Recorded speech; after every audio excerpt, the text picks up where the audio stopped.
চলুন আজ একটা গল্প শোনা যাক। এমন এক আণুবীক্ষণিক জীবের গল্প যে বেঁচে থাকার জন্য আমাদের শরীরের ভেতরেই এক মহাকাব্যিক অভিযান চালায়। এই জীবের নাম হুকওয়ার্ম। আচ্ছা, এমন কোনো প্রাণীর কথা কি আমরা ভাবতে পারি যে তার জীবনটাকেই একটা বিশাল যাত্রার মতো করে সাজিয়েছে, আর সেই যাত্রাপথটা হলো আমাদেরই শরীর? হ্যাঁ, আজ আমরা এমনই এক পরজীবী হুকওয়ার্মের অবিশ্বাস্য জীবনচক্রের কথাই বলবো। এর পোশাকি নাম হলো অ্যাঙ্কাইলোস্ট্রোমা ডুওডেনাল। কিন্তু মজার ব্যাপার হলো এই গল্পের শুরুটা কিন্তু আমাদের শরীর থেকে হচ্ছে না, একদমই না। এর শুরুটা হচ্ছে বাইরে, ভেজা উষ্ণ মাটির মধ্যে। ওখানেই ওর জীবনের প্রথম পর্বটা শুরু হয়।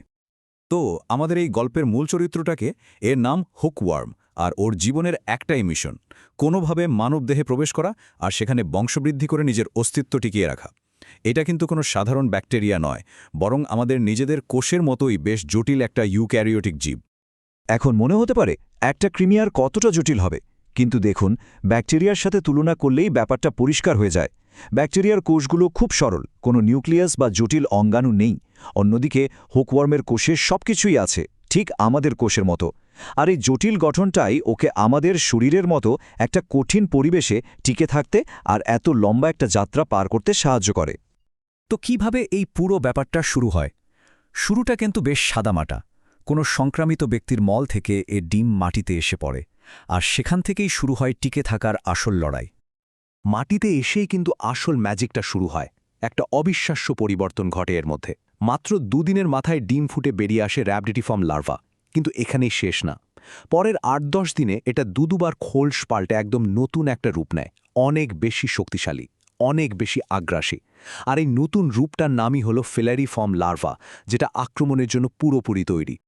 ফাইলেরিফর্ম লার্ভা নামটা মনে রাখুন, কারণ এটাই হলো সেই দশা, সেই যোদ্ধা যে কিনা মানব শরীর নামের দুর্গটা আক্রমণ করার জন্য প্রস্তুত। এই সময়টায় ও কিচ্ছু খায় না, শুধু শক্তি জমিয়ে রাখে একটা সুযোগের অপেক্ষায়। এতক্ষণের প্রস্তুতি, এত অপেক্ষা, সবকিছুর পর এবার আসে সেই মুহূর্তটা, আক্রমণের মুহূর্ত, যখন এই ক্ষুদ্র পরজীবীটা তার নতুন বাড়ি অর্থাৎ মানবদেহে প্রবেশের জন্য প্রথম পদক্ষেপ নেয়। আর এই আক্রমণের জন্য খুব বেশি কিছু কিন্তু লাগে না। ভাবুন তো, খালি পায়ে একটু ভেজা মাটিতে হেঁটে গেলেন, ব্যাস ওইটুকুই যথেষ্ট। সুযোগ পেলেই লার্ভাগুলো পায়ের নরম চামড়া ভেদ করে সোজা শরীরের ভেতরে ঢুকে পড়ে। শরীরের ভেতরে একবার ঢুকতে পারলেই এর আসল অভিযান শুরু হয়। এক অবিশ্বাস্য আর সত্যি বলতে বেশ বিপজ্জনক এক যাত্রা। লার্ভাটা এবার আমাদের শরীরের ভেতরের পথঘাট ব্যবহার করে এগোতে থাকে। এখানে ওর বুদ্ধির পরিচয় পাওয়া যায়।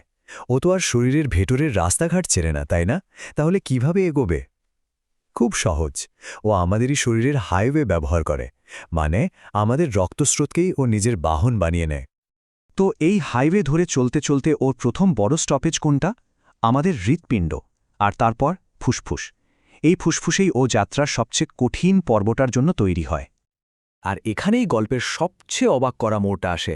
ফুসফুসের একদম ছোট ছোট বায়ুথলিগুলো ভেদ করে লার্ভাটা আমাদের শ্বাসনালীতে চলে আসে, তারপর মাধ্যাকর্ষণের বিরুদ্ধে গিয়ে উপরের দিকে উঠতে থাকে আমাদের গলার কাছে। এরপর আমরা যখন নিজের অজান্তেই ঢোক গিলি, তখন লার্ভাটা সোজা খাদ্যনালীতে নেমে যায়। ভাবা যায় কি অসাধারণ একটা কৌশল। এত দীর্ঘ, এত কঠিন একটা পথ পাড়ি দেওয়ার পর অবশেষে সে তার গন্তব্যের কাছাকাছি চলে আসে। ওর জীবনের মূল লক্ষ্য পূরণ হওয়ার সময় হয়ে এসেছে। শেষ পর্যন্ত এই লম্বা সফরের অবসান ঘটে আমাদের ক্ষুদ্রান্ত্রে। এটাই তার ফাইনাল ডেস্টিনেশন।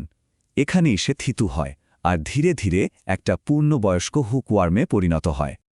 আর সবচেয়ে আশ্চর্য বিষয় কি জানেন? এই পুরো প্রক্রিয়াটা কিন্তু খুব দ্রুত ঘটে। চামড়া ভেদ করে শরীরে ঢোকার পর মাত্র ৬ সপ্তাহের মধ্যেই একটা পূর্ণাঙ্গ কৃমি নতুন করে ডিম পাড়া শুরু করে দেয়, আর সেই ডিম আবার মলের মাধ্যমে পরিবেশে ফিরে আসে। এভাবেই চক্রটা চলতে থাকে। তো এই পুরো অবিশ্বাস্য জীবনচক্রটা জানার পর স্বাভাবিকভাবেই মনে প্রশ্ন আসে, এটা আটকানোর উপায় কি?